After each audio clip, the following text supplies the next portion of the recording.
So you want tree trunks and possibly even a big pumpkin pie, and we're going to show you how to get them. So the upper front part of your thigh is called the quads, and it's made up of four muscles: the vastus medialis, the vastus intermedius, the vastus lataris on the outer part of the quad, as well as also the rectus femoris on top of the vastus intermedius. And there are multiple exercises which can train it, both compound and isolation. And for compound movements for quads, there are many things of what you can do, and basically any squat variation will do the job. And the most significant and most popular one of them all is the barbell back squat. But the reality is, though, is to work the quads on any squat variation you do, you want to get as much knee extension as possible on the squat variation that you're doing. And for that to happen, you need your knees to move as far forward as possible in order to maximize knee extension and knee flexion, in order to work the quads in order to emphasize the quads the most on any squat variation. And that would include on the barbell back squat. And in order to emphasize the quads on the barbell back squats,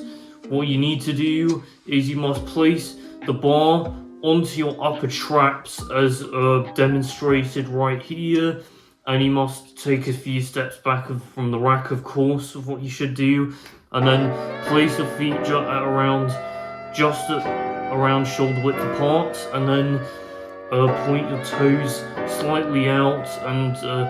push your knees out in the direction that your toes are pointed out, and focus on bringing your knees as far forward as what your mobility lets you to do so, and don't let your heel come off the ground, and go at least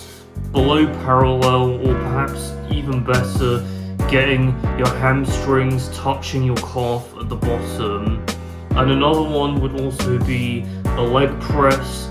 and in order to emphasize the quads on that one, you must simply place your feet at the low position right here, and yet again go as far down, and that's all you basically need to do for the leg press, and then just go as far down as what your mobility lets you to do so, and just press the weight back up on the leg press as well. And there are also many other squat variations, including the Smith machine squat, which will take stability out of the equation and enable you to train your quads to failure, as well as the hack squat and pendulum squat as well. But there are also other compound movements, squat movements as well, such as the Bulgarian split squat, and it's the movement which basically is a unilateral quad exercise, or unilateral squat, basically, because it is still compound movement, and it will still target your glutes as well. But yet again, in order to emphasize the quads on that squat variation, you want your knees moving as far forward as possible to get as much knee flexion and knee extension on the bottom. And to do that, you'd mainly want to be placing your foot as close as possible,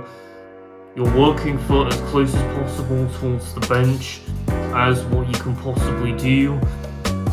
but not too close, because otherwise you're going to be putting excess stress on your knee.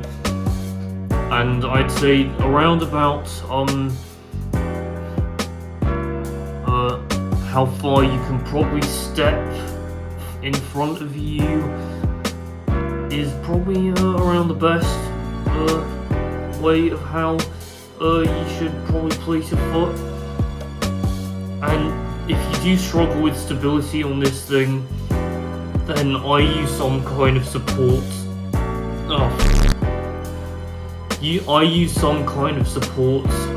as shown here to make it a bit easier for me to balance out. But don't use that bit of support for assisting your way up, because this is not really an exercise for you to assist yourself up on. And there are also many other compound exercises for quads, such as pistol squats and other squat variations. And basically just any squat variation will work. Just make sure, you know, that you're getting good knee flexion at the bottom and moving your knee as far forward as what your mobility lets you to do so in order to maximize the tension of that squat variation going towards your quads and not your glutes. And so the isolation exercises to exclusively smash your quads to pieces would be the leg extension, as well as also the sissy squat, where you completely extend your hips forward like this.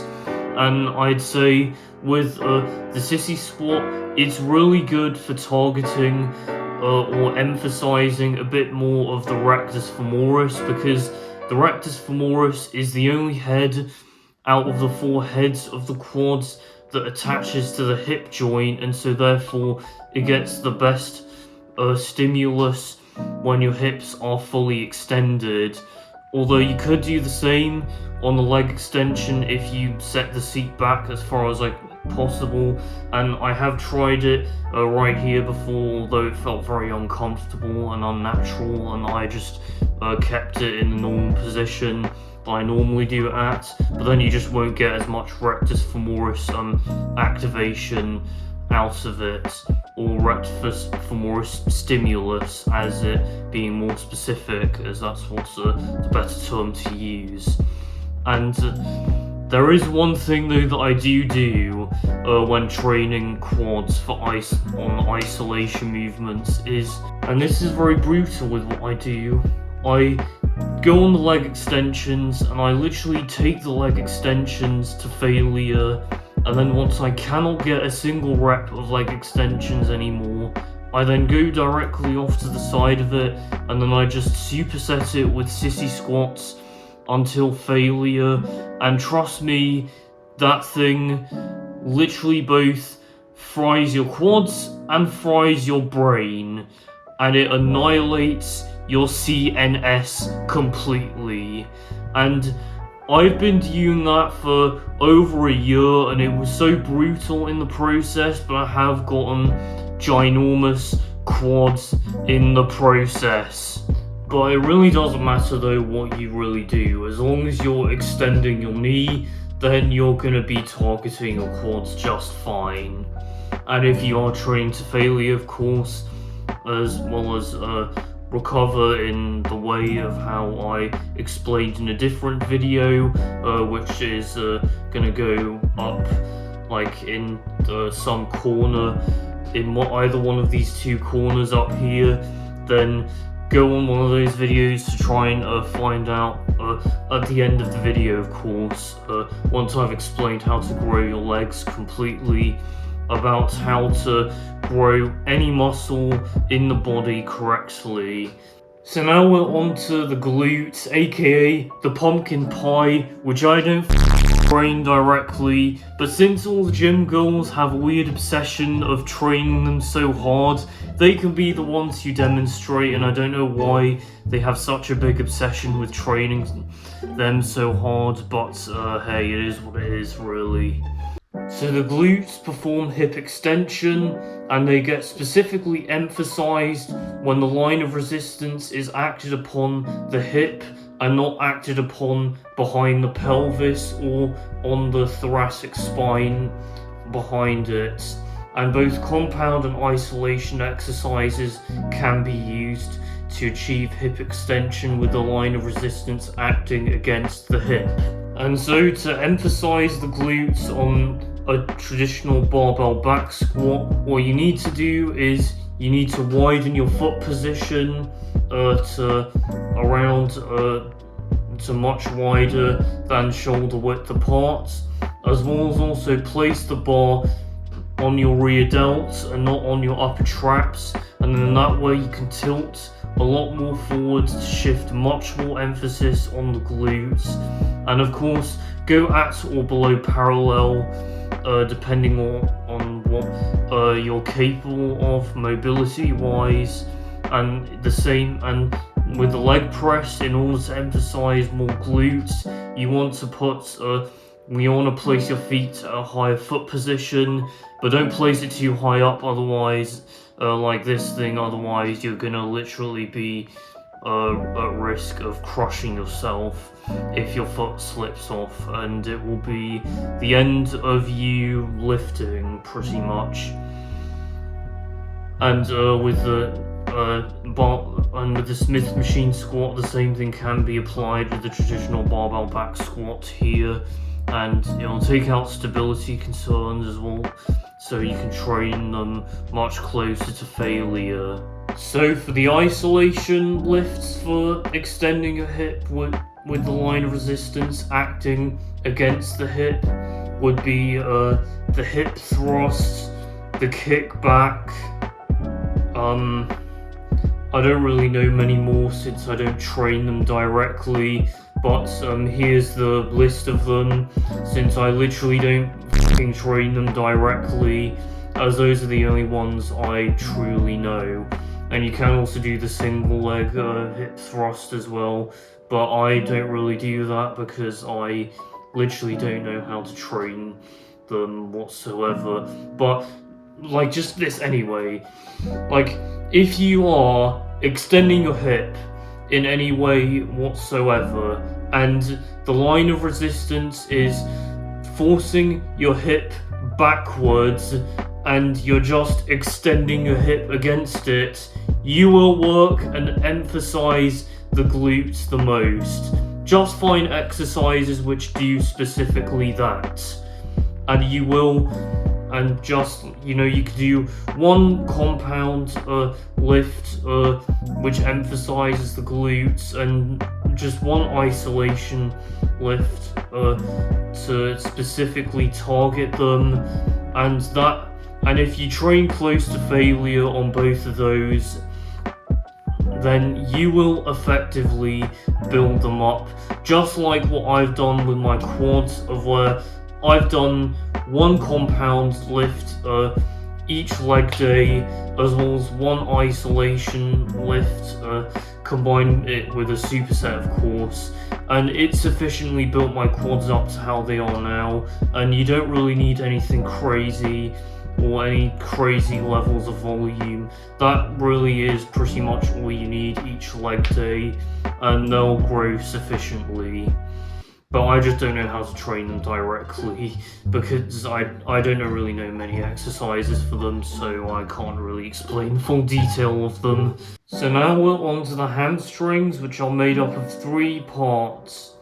and it performs 2 movements: knee flexion as well as hip extension. And so some hip extension focused hamstring exercises could be the RDLs. It could be, what other exercises? Good mornings, as well as deadlifts, and pretty much just any exercise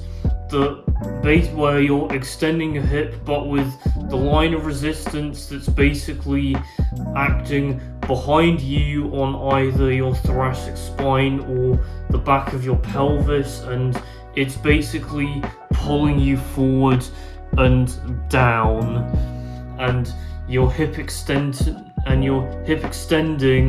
in order to stop that, pretty much.